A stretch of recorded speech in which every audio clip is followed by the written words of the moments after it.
She tried for about 2 months to contact me or send messages through friends, and I shut that down. Hello everyone, welcome back to my channel Ara's Own Stories. Today we have a story where this woman thought that their marriage can be fixed, but it didn't. It's a complete story with 2 updates. Let's see how this story ended. Ellie and I met in college and hit it off right away. When we started dating, I was not really assertive. You could accurately say that it was her showing interest and desire in me that made me really begin to value myself and work past a ton of insecurities I used to deal with. I was just a hard-working, nerdy smart dude, but had never had any real luck with women. To me, it was almost incredible that someone as smart and beautiful as her would show as much interest in me as I showed in her. We both have always been driven, which led to us separately building small businesses of our own by the time we graduated college. We moved in together after graduation, and a year later we got married. We had what I considered a very strong marriage. We had weathered family tragedies, professional challenges, small and large disagreements, and always managed to work through everything. And I felt it always made us stronger. Ellie has always had a huge social circle that included a fair number of men.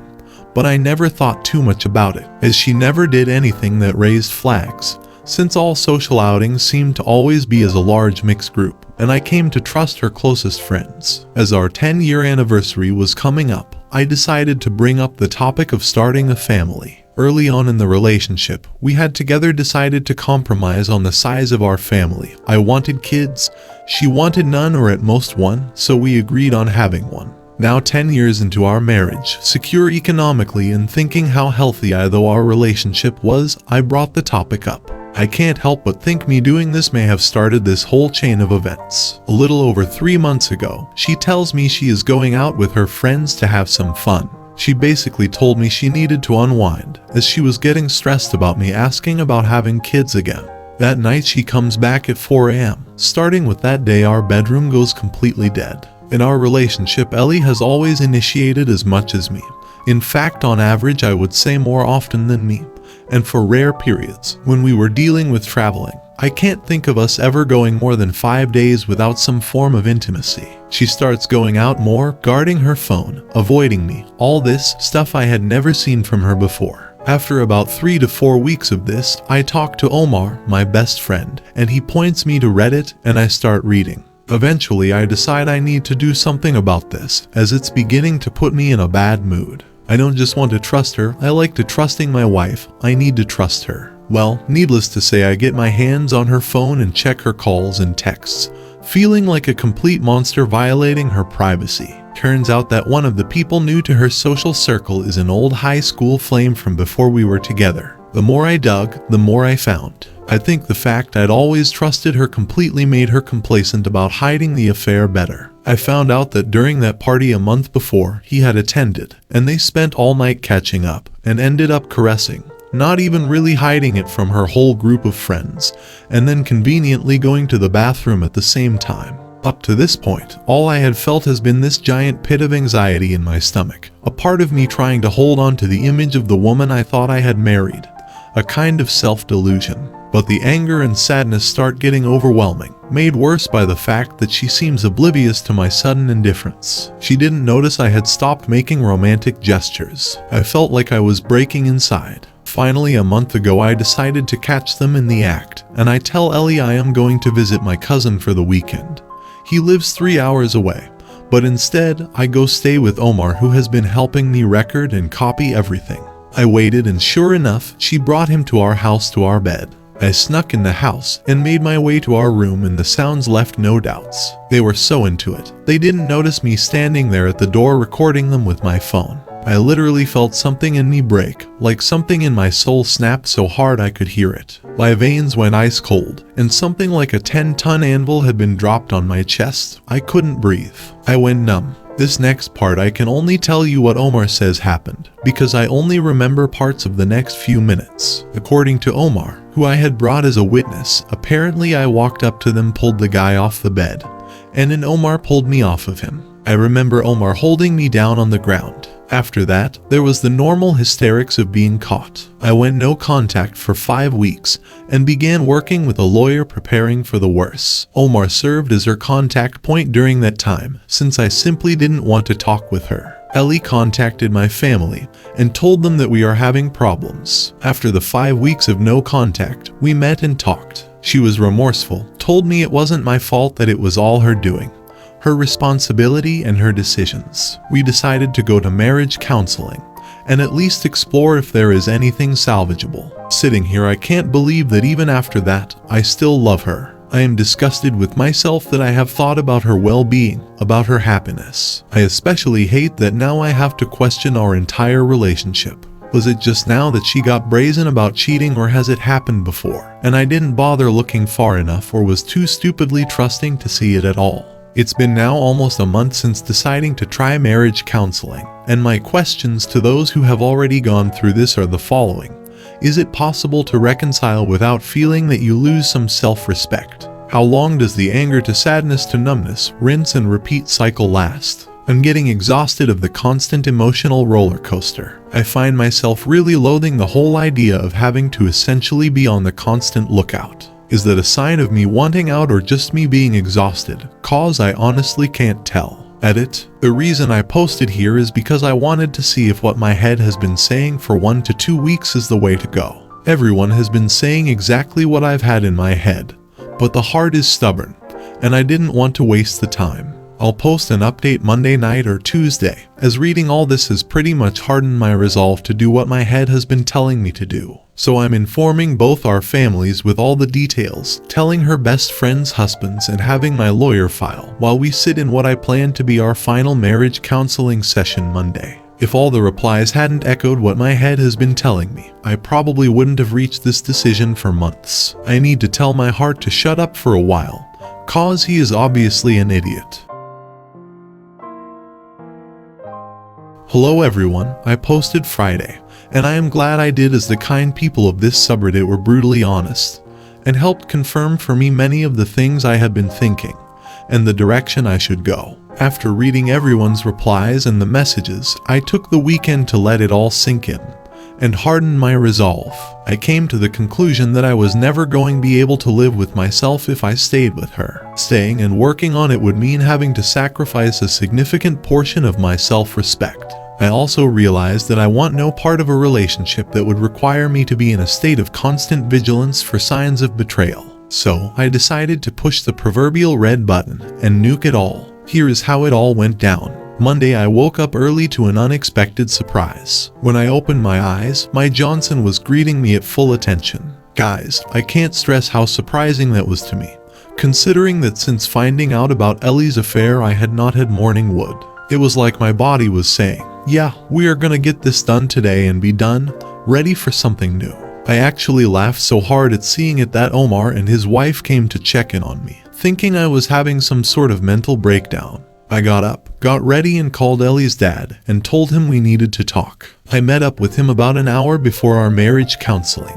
The whole drive there I was surprised at how calm I was about it. I could still feel an ocean of emotions somewhere deep down, but on the surface I was not feeling anything. We met up at a little mom and pop breakfast place near his house and we sat down. Ellie's dad is a good man, lighthearted and funny, but more importantly he is level-headed.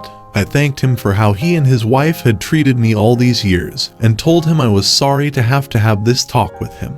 He listened patiently, but as I started telling him why I was going to be divorcing his daughter, he lowered his head. I could tell he was ashamed and angry, not at me, but at Ellie. He told me he understood, and I asked him to not tell Ellie, as I was going to be telling her within the hour. He agreed, we shook hands, and then he told me to take care. I hated having to shatter his image of her. I debated with myself if I should have asked him to care for her, but I shouted down that instinct because he is her dad. Of course he will care for her, but also it is no longer my business to care for her. She is a big girl. Next, I went to our schedule's marriage counseling session. I had been rehearsing all day Sunday what I would say to her and how I would say it. I wanted to essentially emotion-proof my actions and words for the next few hours. I sat there in the parking lot for 10 minutes and just prayed. I hadn't felt like I wanted to or could since all this started. When we sat down for marriage counseling, Ellie was wearing one of the dresses I loved to her in, and for a split second, I forgot everything. But then the visceral disgust and anger I felt pushed the attraction completely out. I let the counselor get things going like our previous sessions, and after about 10 minutes of her and Ellie talking, I interrupted. This is how it went. Excuse me, I have a few things I need to say into Ellie, and that I wanted to be able to say here, with a neutral third party. If at any point I am interrupted, I will simply leave, and that's that. Ellie, I have come to realize I do not need to know if this was the only time you cheated. It doesn't matter. I do not need to know how long it went on for. It doesn't matter. I do not need to know how many times you cheated. It doesn't matter. I do not need to know why. Even if there was a good reason, a perfect why, it also would not matter. The only thing that matters is that you did. I know now the only facts that matter. You were never going to have children with me. At this, Ellie opens her mouth to interject, and I started walking to the door, so she immediately backed off. You were going to string me along for however long it would take. You were going to cheat on me sooner or later. This is when the waterworks started to open up for her. You do not respect me or love me. The counselor begins to look like she is about to interject, and I respond by taking another step towards the door, which ends that. My lawyer is filing for divorce as we sit here, and as of about an hour ago, your father knows the entire truth of what has been going on. Do not contact me. From here on out, the only person we will communicate through our lawyers. These are the last words we will ever exchange. Goodbye. I walked the last few steps to the door and walked out. As soon as I closed the door, I heard a wail the likes of which would haunt people's dreams. She scrambled out of the office pursuing me, and tried to stop me, telling me how sorry she is, and how we can start a family, and to give her a second chance, as she cried hysterically throughout. I pushed past her and got in my car and left. At this point, that ocean of emotions that had been quietly hiding underneath it all started roiling, and I was barely holding it in. I drove to my parents' house and sent the text message I had planned to Ellie's best friend's husbands. When I got home, my old man was at the store, but Mom could tell I wasn't well. She has always been able to read me like a book. I told her I needed to tell her and Dad something important, and we sat down and waited.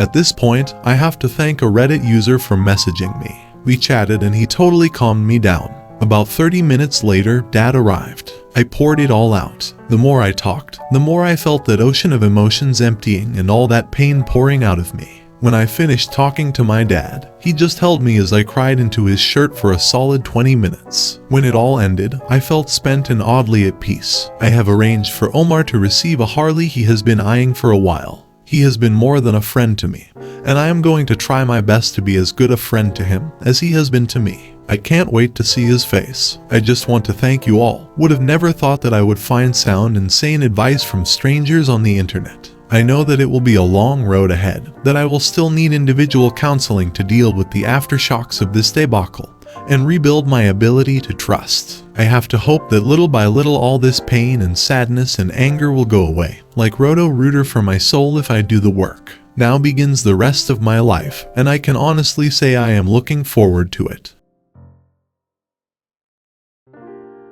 As of mid-December, I am officially divorced. She tried for about 2 months to contact me or send messages through friends, and I shut that down and kept no contact as best I could. But we live in the same city and have overlapping circles. Ran into her a couple of times, once at the supermarket and another time at a social event. She tried to make small talk, and I just excused myself and left her there. Not gonna lie, she looked good, but it's like a poisonous animal. Pretty to look at, but you keep your distance and never ever touch it. This whole experience has changed me. I find myself craving more time alone out in nature than ever before all this. One of the husbands I contacted filed for divorce around the December, though I don't know the details. I am no longer in that constant emotional pain, but it took a lot of support from family and friends. And even then I have flashes of anger or sadness sporadically. Time in counseling is helping me mourn and start looking forward to the future. No longer having dreams about her or thinking of her constantly. The business is doing good, and I am almost 20 pounds down. Spending tons of time with my nieces and nephews and hiking. Not planning on dipping my toes in the dating pool anytime soon. That's pretty much it. He has clearly demonstrated that he has an understanding of what he can and cannot tolerate. He acted in parallel with his articulated philosophical beliefs. He is the epitome of a mature person with a sound psyche. I wish more people would hold cheaters accountable for their actions. It is only by doing so that their behavior will change. I know it's gonna hurt for a while, but he will eventually look at this phase and feel proud. Okay, I am going to try to condense this as much as possible, but it's a lot. Last winter, my husband of 15 years started online gaming, chatting, staying up late, Discord, etc. He also had his first hypomanic episode in there, which we didn't realize until later. He had one specific friend who he was closer with that he would game with more, talk with more, exchanged phone numbers, etc. He admitted that he hid their relationship because he knew I would be uncomfortable, but I didn't know any of this until recently. After a couple months, him and his friend had a falling out and broke up, which made him spiral. Because he had hid their relationship, I saw he was depressed and struggling, but didn't connect any of it to that as we have 2 kids and a life that I was holding together. After a few months of him seeing a therapist and seeming to do better, I found out that he was having an inappropriate relationship online with a different girl. I found their Discord chats that went on for months, confronted him and kicked him out. Their relationship started friendly and did shift into a physical nature. In the next few weeks or months, it came out that he was drinking every night,